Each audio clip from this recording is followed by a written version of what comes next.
Salut à tous, c'est bien sur la chaîne C'est bien tuto PC. On se retrouve aujourd'hui pour un tutoriel sur Paint.net. Paint.net qui est un logiciel qui permet de faire à peu près la même chose que Photoshop, c'est-à-dire faire des miniatures YouTube, des logos, des bannières, etc. Et donc c'est vraiment très efficace. Alors si vous faites du YouTube, c'est vraiment excellent, c'est vraiment pour moi le meilleur logiciel pour faire vos miniatures. C'est gratuit contrairement à Photoshop. Alors vous avez peut-être eu des versions de Photoshop gratuitement ou vous les avez craquées. Il faut savoir que là c'est totalement gratuit, c'est open source, c'est-à-dire que c'est développé par la communauté, donc c'est vraiment un super logiciel. Le site internet c'est celui-là, c'est gentpaint.net si vous voulez le télécharger. On est actuellement à la version 4.0.19, cliquez sur Download, et ensuite vous avez la version que vous souhaitez, et vous cliquez là-dessus, par exemple la dernière, 4.0.19, vous avez une version, vous avez deux versions, donc moi je vous conseille de prendre celle qui est gratuite, free, c'est celle-là, et vous la téléchargez. Alors maintenant, on va passer au tutoriel tout de suite, donc là j'ai ouvert Paint.net, j'ai ouvert plusieurs images, comme vous pouvez le voir, et en fait Paint.net va fonctionner un peu, je pense, comme Photoshop. Je vais pas vous parler de Photoshop, hein. On va passer que sur du Paint.net, je vais vous présenter un peu l'interface, et vous allez voir tout de suite que c'est très puissant et que ça permet de faire des choses vraiment excellentes. Alors la première chose, c'est qu'ici vous aurez trois cadres, on va dire, avec les couleurs, la gestion des couleurs, plusieurs éléments pour faire des formes, pour écrire du texte, pour la baguette magique, faire des dégradés, donc vraiment efficace, et les calques, donc la gestion des calques qui fait la différence par rapport à un logiciel de dessin comme Paint qui est livré avec Windows d'Office mais qui n'est pas très performant pour gérer des images, on va dire, un peu plus compliquées. Alors, donc vous avez ces trois parties là, si jamais il y en a une qui s'en va, vous pouvez les retrouver dans Fenêtre, vous voyez elles sont ici, vous pouvez les faire réapparaître, vous voyez si je clique sur couleur, elle a disparu, vous cliquez Fenêtre, couleur et ça revient. Bon voilà, ça c'était pour la petite anecdote. Au niveau couleur, vous voyez qu'il y a toute cette échelle, donc il y a toute cette échelle de couleurs, donc des millions et des millions de couleurs. Il y a des couleurs prédéfinies ici. Vous avez aussi la possibilité donc de définir une couleur primaire et une couleur secondaire. Donc la couleur primaire, allez, on va prendre par exemple du rouge, elle est rouge. Et maintenant, couleur secondaire, et on va prendre du bleu. Voilà. Donc ça va permettre de faire des dégradés, ça. Ensuite, l'autre possibilité, quand on prend le plus, on voyait qu'on peut modifier, par exemple si j'ai pris du bleu, vous voyez, je peux modifier la couleur, la petite couleur de la couleur secondaire. Là, je peux tirer vers le... Donc c'est vert...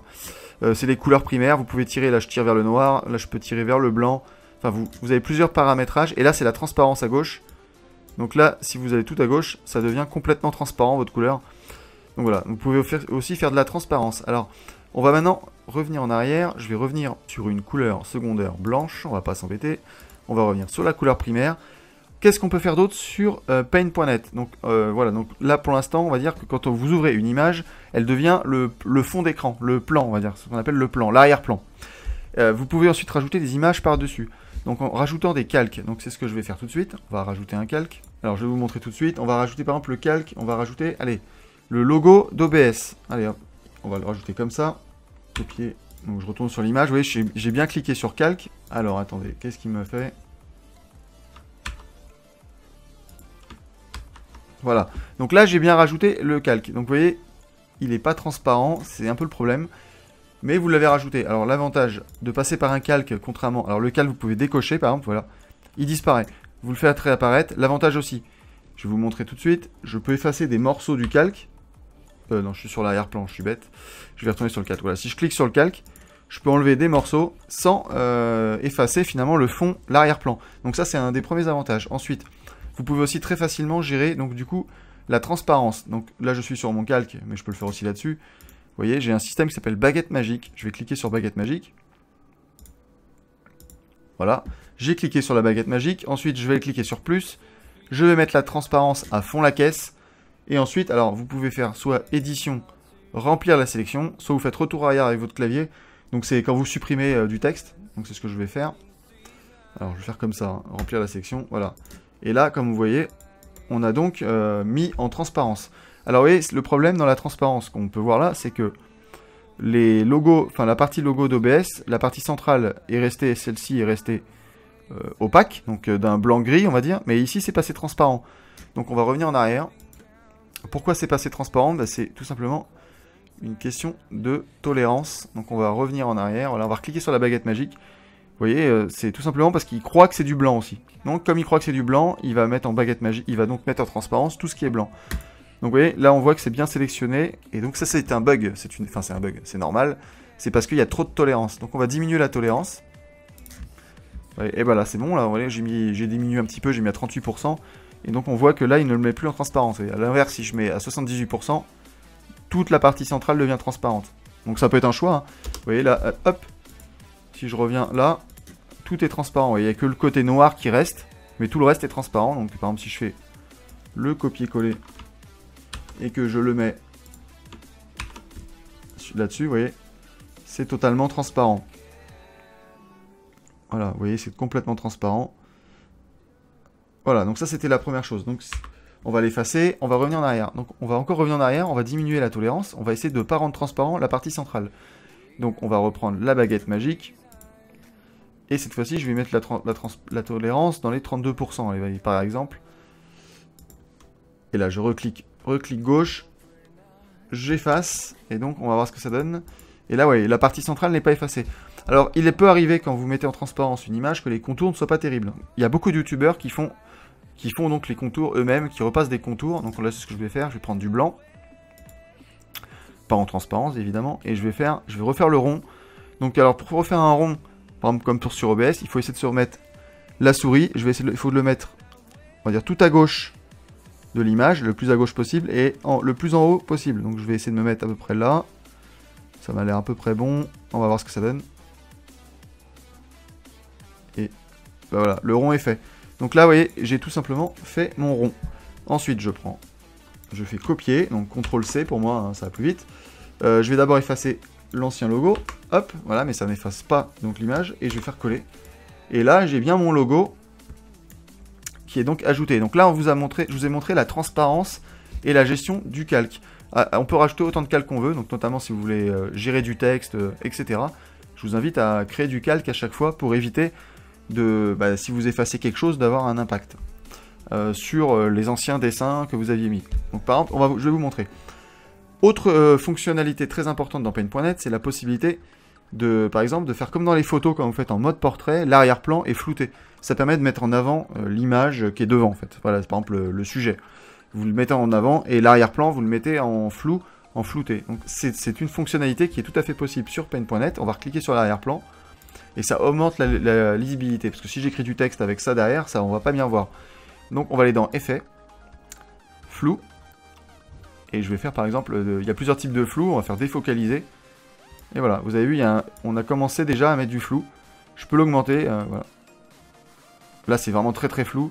Donc vous pouvez gérer les niveaux de flou assez facilement. Vous voyez, je suis à 19. Par exemple, on va laisser comme ça. Voilà, et donc vous voyez, on voit que le logo EBS est vraiment mis en avant par rapport au reste. Attendez, hop, il faut que je retourne sur le calque, ça c'est toujours à bien penser. Donc le logo EBS, on va le mettre par exemple là. Voilà. Alors, à savoir aussi sur Paint.net, ça c'est très important, enfin pas sur Paint.net, sur YouTube, les miniatures doivent être en 1280 par 720. Donc on peut régler la taille de l'image aussi très facilement. Donc je vais aller sur l'arrière-plan, je vais aller sur, alors il y a redimensionner si vous voulez réduire votre image, ou taille de la zone de dessin si vous voulez rogner l'image. Donc on va aller la rogner. Allez, donc 1280 par 720. Donc là, c'est un peu plus compliqué. Donc vous pouvez rogner la partie en bas à droite. Alors, vous voyez, là, je me suis mis au centre. Donc on va rogner, on va dire comme ça. Voilà, je suis la souris. On va éloigner tout ce qui est au bord de manière uniforme. Si je le mets à gauche, on va d'abord enlever la partie. On va enlever tout ce qu'on va enlever là. Voilà. La partie bas et la partie droite, on va enlever. Comme on montre sur le dessin. Etc. Si je le mets là, on va enlever la partie gauche et la partie bas. Si je me mets au milieu, on va enlever un petit peu uniformément partout. Donc je mets mon 1280 par 720. Ok, voilà. Donc vous voyez là, l'image est rognée, donc c'est pas très bon. Donc en fait, l'image, on aurait dû d'abord la réduire au départ. Donc on va tout de suite le faire. Je vais reprendre le logo. Je vais le mettre au plein milieu pour pas le perdre. Et maintenant, on va refaire. On va refaire la miniature, taille de la zone de dessin. Cette fois-ci, on va...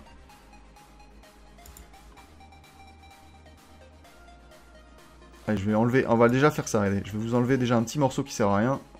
On va faire comme ça. On run déjà de nous-mêmes. Donc je sélectionne, vous voyez, clic gauche avec la souris sans relâcher. Donc c'est cette partie-là, hein, qui permet de faire des sélections. Et ensuite, vous allez faire image, rogner selon la sélection. Voilà. Et maintenant, je vais faire taille de la zone de dessin. Il y aura un peu moins à rogner. Hein. 1280 par 720. Et voilà. Donc on va retourner sur le calque. Voilà, je vais reprendre cette image, couper et coller. Donc l'idéal, c'est d'abord de la redimensionner avant de commencer à la traiter, hein, bien sûr. Donc là, j'ai rétréci le logo OBS pour pas qu'il soit non plus trop gros.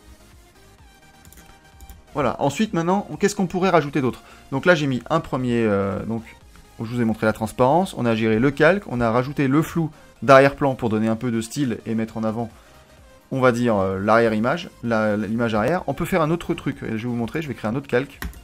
Voilà, ajouter un calque. Et on va rajouter l'image Star Wars par exemple. Allez, on va dire, on va rajouter le Stormtrooper. Copier, et je vais aller sur le calque numéro 3, coller. Donc on va pas modifier la zone de dessin, je vais la laisser comme ça. Voilà, bah alors on peut... Alors pour rétrécir, il faut que je trouve le bord qui est là. Donc là on la rétrécit un peu. Simple. Il y a d'autres méthodes, hein. Moi c'est ma méthode que j'aime bien tout faire à la souris. Allez, on va le mettre comme ça. Ensuite, donc, vous voyez, là, l'image... Alors, ce qu'on peut faire avec les calques, on peut les descendre aussi. Voilà, ça ressemble un peu à OBS, pour ceux qui connaissent. Voilà, là, j'ai diminué le calque, je l'ai mis en bas. Si je le mets tout en bas, je le vois plus. On va le remonter. Et en fait, on change l'ordre de l'affichage. Donc ça, on peut le faire. On peut aussi décocher le calque, on le voit plus. Vous voyez, donc ça, c'est possible aussi. C'est pour ça que les calques, c'est sympa, on peut vraiment en créer autant qu'on veut. Qu'est-ce qu'on peut faire avec le calque? Ah oui, donc je le remets en... tout en haut. Il masque tout, parce que la priorité est toujours à ce qui s'affiche en haut. On peut ensuite cliquer sur calque, propriété du calque. Qu'est-ce qu'on peut faire dans la propriété du calque? Alors il y a plusieurs choses. On peut déjà modifier le type, la type de visibilité. Donc si on peut par exemple, là on est sur normal. Si je mets multiplicateur, ça donne rien. Qu'est-ce qu'on peut faire d'autre? Additif, ça donne rien. Donc on va pas s'embêter. On va mettre un peu de transparence. Attendez, ah ben non, j'étais sur le calque 2. On va retourner sur le calque 3. Propriété du calque. On va se remettre sur multiplicateur, voilà. Donc multiplicateur, on voit que ça laisse transparaître des éléments des anciennes images. On va mettre un peu de transparence, l'opacité est à 255. On va tirer vers la gauche. Voilà. Voilà, par exemple, on va mettre juste un tout petit peu de visibilité, mais vraiment très très peu. Ça, je me suis complètement planté tout à l'heure, j'ai cliqué sur le calque 2, donc on va recliquer dessus. Je vais remettre sur normal.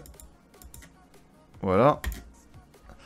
Et donc, comme on peut voir, on a donc le Stormtrooper qui est visible. Alors bon, après ça, c'était vraiment pour vous montrer le style, parce que vous pouvez rajouter des... Sur du blanc, vous pouvez rajouter des choses... en plus, par ce système de calque. Alors, attendez, je vais revenir encore là-dessus. Ouais, on peut mettre... voyez, on peut mettre plus ou moins de transparence. Alors ça, après, c'est à voir.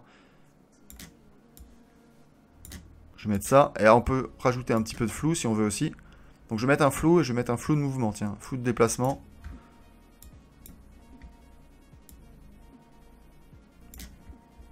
Bon, par exemple, voilà. Voilà, par exemple, j'ai rajouté un petit flou. Voilà. Ensuite, maintenant, je vais rajouter du texte. Alors le texte, jamais le rajouter sur les dessins. On va encore rajouter un calque. Donc, ajouter un nouveau calque. Et par exemple, je vais créer... Alors, on choisit notre police de caractère. Donc, il y a plusieurs types de police de caractère. Je vous en ai montré plusieurs lors des précédents tutos. Et alors, on va prendre par exemple... Allez, je vais prendre au hasard. Il y en a un que je vous avais pas montré, c'était Chinese, qui était vraiment sympa, que j'aime bien. Allez, on va mettre Chinese Rock. Et je vais écrire, par exemple, je sais pas, on va écrire tuto numéro 1. Allez, on va donc écrire... en noir. Allez, on va le mettre... Là, pour l'instant, c'est en blanc. On va mettre... tuto... Allez, numéro 1. Par exemple, vous écrivez ce que vous voulez, bien sûr. Vous écrivez le titre de votre vidéo. Alors, on va écrire... Moi, je vais augmenter la taille. Voilà, tuto numéro 1. Donc, vous voyez, cette police-là est assez sympa. Et là, on va dire qu'on pourrait... Je peux mettre un peu en gras, rajouter un petit effet. Voilà, comme ça. Et là, voilà, j'ai déjà un truc plutôt correct. Ce qui est possible aussi de faire, si on ne s'arrête pas là, il est possible aussi de mettre un petit effet. Alors, je vais vous montrer tout de suite. Vous cliquez sur... Alors, vous sélectionnez rien du tout. Hein. Vous cliquez sur faire pivoter, zoomer. Voilà, c'est une petite fonctionnalité, vous voyez, dans le calque. Et je vais la faire... Vous voyez, ça va se déplacer, le texte. Voilà, on peut le mettre un peu en biais. Et là, on peut le déplacer sur le truc. Donc, on peut le mettre comme ça, oui, par exemple. Tuto numéro 1. On va encore le mettre plus vertical. Voilà. On peut zoomer, hein. Je peux le mettre en très très gros si je veux. Ou en moyen. Ou même en tout petit. Donc voilà, vous pouvez modifier ça. Voilà, ça c'est la première partie. Donc ça, vous voyez, on peut jouer sur le texte, on peut jouer sur le calque. Donc là, je l'ai incliné. Et maintenant, on va peut-être rajouter une petite bande pour augmenter la visibilité. Donc on peut faire encore un calque. Ajouter un calque. Alors la bande, elle va être plus compliquée parce que j'aurais pu la créer carrément droite. Et ensuite l'incliner. Donc ça, c'était une possibilité aussi. Et là, je vais la créer directement, on va dire, dans le même sens. Ce sera plus simple. Donc je vais la faire en... Allez. Bah du coup, vu que c'est en noir, je vais la faire en blanc. Donc je vais faire ça, tac. Je vais faire... On va tracer en 10. Et donc... On va tracer comme ça. Et comme ça. Voilà. Donc là, j'ai fait 2 bandes blanches. Vous voyez, tout simplement, j'ai pris ces bandes-là. Et j'ai fait ma bande blanche. Ensuite, on va remplir l'intérieur. Donc si vous voulez, si vous trouvez ça plus simple, vous pouvez aussi enlever les anciens calques. Et garder que le fond. Je le remplis en blanc, comme on peut le voir. Et ensuite, je vais rajouter un petit flou. Alors, on va faire ajouter flou. Je vais faire un flou, flou de zoom, allez, par exemple. Voilà, vous voyez, ça fait... C'est sympa, vous voyez, ça fait des petits halos lumineux, quand si on voit bien. Voilà. Donc, je mets un bon flou de zoom. Et c'est parti. Je vais refaire afficher les précédents logos. Alors, par exemple, le texte, on ne le voit plus. Donc, le texte, je vais le faire remonter d'un cran. Donc, je clique sur le calque du texte, je le remonte d'un cran. Voilà, là, on a la partie blanche. Et le texte, par contre, alors, ce qu'on peut trouver pas terrible, c'est que ça masque l'image derrière. Donc, on va remettre un effet de transparence sur le calque numéro 5, donc qui faisait la bande blanche. On va mettre un effet de transparence. Ou un autre effet, par exemple, là, on est sur normal. On va les tester tous. Multiplicateur, on ne le voit plus du tout, donc ça sert strictement à rien. Additif, c'est comme tout à l'heure. Reflet, ça change rien. Bon, on va dire qu'on va pas s'embêter. Hein. On peut tous les essayer. Superposition. Ouais, superposition, mais ça fait des effets de couleur derrière, c'est pas très beau. Alors, on va le laisser sur normal. Par contre, je vais mettre un gros effet de transparence, on peut ne pas le voir du tout. On va faire en sorte de le voir quand même. Voilà, là, vous voyez, on voit le texte. On le voit vraiment, vraiment bien mis en avant.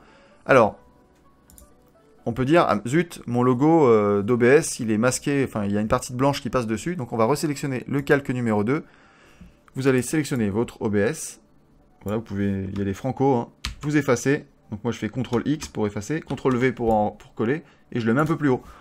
Voilà, et là, j'évite la partie, on va dire, du texte que j'avais écrit. Donc là, voilà, on va dire ma bannière, elle commence à être sympa. Alors, si vous voulez, par exemple, mettre un petit effet aussi lumineux derrière le texte, c'est tout à fait possible. On va tout simplement...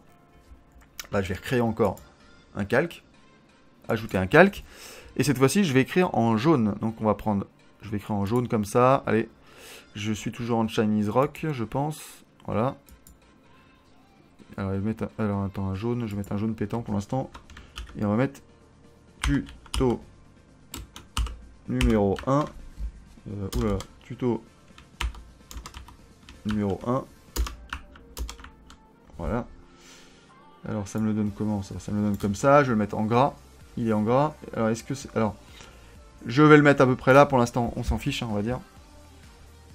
Je vais faire une rotation du calque, numéro 6, du coup, pour avoir la même chose. Du coup, j'avais dû appliquer aussi un zoom. Alors là, l'avantage, c'est qu'il a gardé directement la même inclinaison. Donc, il n'y a plus qu'à le remettre à la place d'origine. Donc, j'ai juste à suivre le texte comme ça. Donc, je l'ai mis derrière, hein, exactement derrière. Oui, on voit les bandes jaunes comme ça. Je peux l'agrandir un tout petit peu. Alors, je vais l'agrandir un chouïa.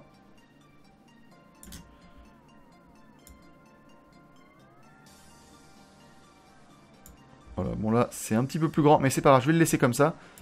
Et donc, on a la partie... Alors, vous pouvez faire des bordures comme ça, un effet 3D. Là, c'était pas le but, puisqu'ensuite, je vais mettre un effet de flou dessus. Alors, je vais déjà mettre un jaune un peu plus pétant, si possible. Voilà, un bon jaune comme ça. Calque, ensuite, je vais faire... Non, je vais aller dans Effet, et je vais mettre un effet de flou. Donc, on va mettre, allez, un flou de déplacement. Et donc, le jaune qui est derrière, je vais le faire flouter. Voilà, un tout petit peu, vous voyez. Et c'est sympa. Alors, il faut trouver le dosage qui vous va. Hein. Plus vous allez flouter, moins on va voir le jaune. Et là il est complètement distendu. Il faut que ça reste un petit peu la forme du texte, d'un texte. Donc là, je remets un peu plus bas. Je vais pas mettre allez, on va mettre à 37, voilà, c'est très bien. Et donc voilà, et donc ça donne une image, bah voilà, ça donne quand même un certain cachet, je trouve, à l'image. Donc là, l'image est sympa, vous voyez, si je la dézoome un peu, bah ça a de la gueule pour une miniature, c'est quand même correct. On a pu faire de la transparence, on a pu rajouter plusieurs calques. Vous pouvez modifier tous les calques les uns après les autres. Ensuite, quand vous enregistrez, vous faites fichier enregistrer sous. Et attention, le fichier pen.net va vous enregistrer avec les calques, donc ce ne sera pas utilisable pour YouTube, par exemple, pour une miniature YouTube ou même pour un logo. Donc il faudra sélectionner, il faudra cliquer sur le type et sélectionner par exemple un PNG ou un JPG, comme vous le souhaitez. Si je vous prenez un PNG, voilà, et vous donnez un nom, et vous aurez votre miniature que vous pourrez ensuite télécharger sur YouTube. Alors par exemple, ce que je vous conseille si vous faites des miniatures pour YouTube, c'est de donner le nom. Par exemple, si vous faites un tuto OBS, là vous cliquez tuto. Attendez, j'écris en majuscule, mais vous allez écrire tuto OBS. Je sais pas moi, par exemple, si votre pseudo c'est bien, vous allez mettre c'est bien. Bon, ça c'est mon pseudo. Vous pouvez faire ça par exemple. Si votre tuto, si vous faites un gameplay sur un jeu, par exemple un gameplay sur Wolfenstein, gameplay, je sais pas moi, ou Battlefield, cliquez Battlefield 1. Voilà par exemple, Battlefield 1. Et vous mettez, je sais pas moi, carte, tadada, etc. Enfin, vous mettez le nom que vous voulez. Voilà, vous pouvez mettre donc mettez un nom quand même parce que ça va être recherché. Vos images sur YouTube seront recherchées sur Google. Donc autant mettre des noms qui permettront d'améliorer le référencement de votre vidéo et de votre image dans Google Images. Donc voilà, donc vous enregistrez votre image. Donc là, on va l'appeler Gameplay Battlefield 1. C'est bien, par exemple. Et ensuite, vous n'aurez plus qu'à charger cette image personnalisé sur YouTube. Donc vous voyez, c'était pas très compliqué, on a pu gérer la transparence, on a pu gérer les flous, on a pu à peu près tout traiter, les calques, comment incliner le texte, comment gérer voilà, comment tout gérer, comment rajouter, superposer deux images, là comme on voit le petit logo Star Wars derrière, enfin le Stormtrooper derrière. Ça permet de faire des choses sympas, là vous voyez, je peux revenir dessus. Je clique sur le calque et je vais pouvoir faire apparaître, on va dire, le personnage de Star Wars beaucoup plus fort, vous voyez. Et on peut donner tout simplement un autre cachet à l'image, vous voyez. Alors je ne sais pas ce que vous en pensez, c'est sympa. Vous pouvez aussi modifier la luminosité. Tout simplement dans les ajustements, vous avez plusieurs choses, les autoniveaux, les courbes, inverser les couleurs, luminosité, contraste, vous voyez, vous pouvez augmenter la luminosité, la diminuer au contraire si vous voulez avoir un effet plus sombre. Les contrastes, vous pouvez changer aussi les contrastes.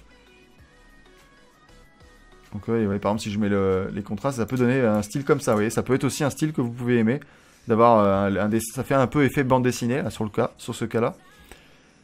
Mais voilà, vous pouvez tout à fait modifier l'image, vous voyez, si j'ai mis le contraste, j'ai augmenté le contraste, ça donne ça. Ça peut être un style aussi que vous aimez bien. Enfin, voilà, donc vous pouvez vraiment traiter vos miniatures avec pen.net, moi je vous invite à le tester. C'est vraiment très très simple pour gérer les miniatures, pour gérer le texte, pour tout gérer. C'est vraiment très simple. Après, vous pouvez effacer. Vous voyez, quand on efface, ça devient transparent.